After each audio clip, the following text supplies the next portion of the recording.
Hello friends, this is Soumyadip Bhattacharya. তো আজকের একটা ভিডিও আমি বানাতে চলেছি ইংলিশের ওপর।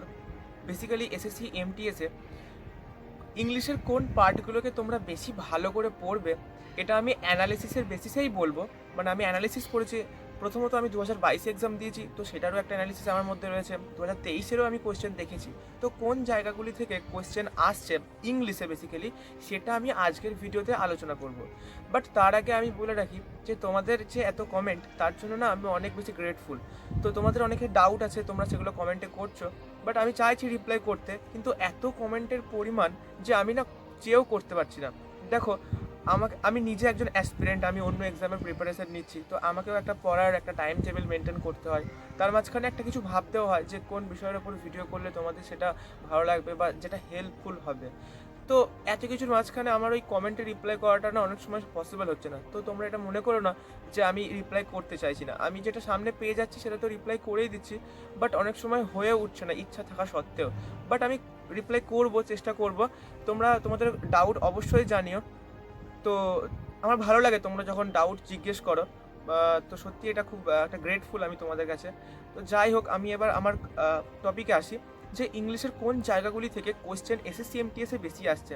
দেখো, এসএসসি এমটিএস এক্সামটা এমন খুব বেশি হার্ড বলা চলে না। তার কারণ খুব ইফেক্টিভলি যদি পড়ো আর যদি একটুখানি স্মার্ট ওয়ার্ক করো, তাহলে তুমি ধরতে পারবে কোন জায়গা থেকে কোয়েশ্চেনটা আসছে, যদি একটা এক্সপিরিয়েন্স থাকে। তো আমি সেগুলো দেখেছি, সেখান থেকেই বলছি যে কোন জায়গাগুলো। তো ইংলিশে যদি তুমি দেখো 25টা কোয়েশ্চেন থাকে, সেই 25টা কোয়েশ্চেনের মধ্যে থেকে তোমাকে ভালো স্কোর করতে হবে অবশ্যই।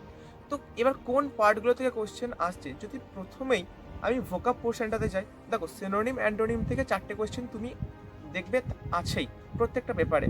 ওকে, তারপরে দেখবে ওয়ান ওয়ার্ড, সেখান থেকে দেখবে 2টো কোয়েশ্চেন পাচ্ছ।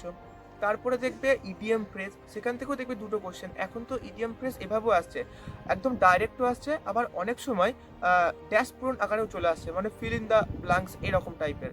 এইভাবে অনেক সময় দেখছি ওয়ান ওয়ার্ডও পাওয়া যাচ্ছে। তো যেভাবে হোক ওরা কোয়েশ্চেন করছে। তো এই পোর্শনটাতে ভোকাব তো গেলই, তো ভোকাবে এইগুলো থাকছে কম্পালসারি, প্রত্যেকটা পেপারই থাকবে। ওকে, তো এবার আমি যদি গ্রামার পোর্শনটা নিয়ে কথা বলি, তো আমি অ্যানালিসিস করে যতটা বুঝেছি যে কোন চ্যাপ্টারগুলো গ্রামার থেকে আসছে, সেগুলো আমি তোমাদেরকে বলে রাখি। আমি বলছি না যে শুধু এগুলোই পড়ে যাও, কিন্তু এগুলোকে বেশি ভালো করে ফোকাস করো। পড়ো তো তোমরা গোটা ইংলিশটাই পড়ো, নাহলে কীভাবে সম্ভব। কিন্তু তোমরা এই চ্যাপ্টারটা পড়ে যাও যেখান থেকে কোশ্চেন আসছে। তো প্রথম যে চ্যাপ্টারটা থেকে মানে কোশ্চেন আসবে কনফার্ম, এটা আমি বলতে পারি শিওর, কারণ আমি এটা দেখেছি প্রত্যেকটা শিফটে। সেটা হচ্ছে টেন্স চ্যাপ্টার থেকে আমি এররেও আসতে দেখেছি। আমি এমনি সেন্টেন্সকে ইমপ্রুভমেন্টেও দেখেছি আসতে, এবং সেন্টেন্সকে ফিল ইন দ্য ব্ল্যাঙ্কস আকারেও আসতে দেখেছি। তো টেন্স যে চ্যাপ্টারটা আছে, সেখান থেকে 2 থেকে 3টে করে কোশ্চেনও আসছে এমটিএসে। তো টেন্স চ্যাপ্টারটা তো তোমরা কনফার্ম ভালোভাবে পড়বে, তোমরা ডেফিনেটলি কোশ্চেন কমন পাবে টেন্স থেকে, এটা আমি মনে করি। তো তারপরে নাউন চ্যাপ্টার থেকেও কোশ্চেন আসছে, অ্যাডজেক্টিভ চ্যাপ্টার থেকে কোশ্চেন আসছে। মানে অনেক সময় এই যে সুপারলেটিভ, কম্পারেটিভ, এই ধরনের কোশ্চেনগুলো আসে, এগুলো সব অ্যাডজেক্টিভের পার্ট। ওকে, এছাড়া আমি আরও যে চ্যাপ্টারগুলো দেখেছি সেটা হচ্ছে ভার্বের বেস ফর্মের ওপরেও কোয়েশ্চেন আসতে দেখেছি, অর্থাৎ এরর আকারে তৈরি করেছে ভার্বের বেস ফর্ম কিছু একটা ভুল দিয়ে, সেটা ভার্ব থেকে। এবং আর্টিকেল প্রিপোজিশন থেকেও কোয়েশ্চেন আসছে, অর্থাৎ কোনো জায়গায় হয়তো অ্যান প্রয়োজন, সেখানে এ দিয়ে দিয়েছে, তো সেভাবে আর্টিকেল থেকে। তো এই চ্যাপ্টারগুলো তোমরা খুব ভালোভাবে পড়বে। তাহলে কি হলো, নাউন চ্যাপ্টারটা পড়বে, ভার্ব চ্যাপ্টারটা, আর্টিকেল, প্রিপোজিশন, অ্যাডজেক্টিভ, এইগুলো, এবং টেন্সটা। তো এই গ্রামারের চ্যাপ্টারগুলো ভালোভাবে পড়বে।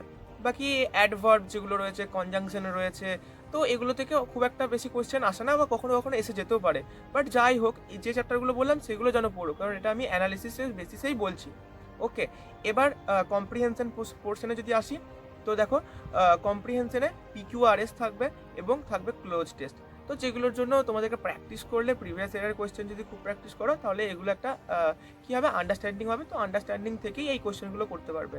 হ্যাঁ, আর একটা জিনিস ভুলে যাচ্ছি, যেটা হচ্ছে যে ন্যারেশন আর ভয়েস চেঞ্জ। তো ন্যারেশন আর ভয়েস চেঞ্জ দেখছি আসছে না। 2022-এও যখন আমি এক্সাম দিই তখনও দেখিনি, 2023-এও দেখছি নেই। তো জানি না ওরা এটা হয়তো দিচ্ছে না, বাট কখনো দিতেও পারে। বাট যাই হোক, আসছে না এটা। ন্যারেশন এবং ভয়েস চেঞ্জ। তো এই ছিল ইংলিশের ওপরে আজকের একটা ভিডিও, যেখান থেকে তোমরা বুঝতে পারলে হয়তো যে কোন চ্যাপ্টারগুলোতে বেশি জোর দেবে ইংলিশের জন্য।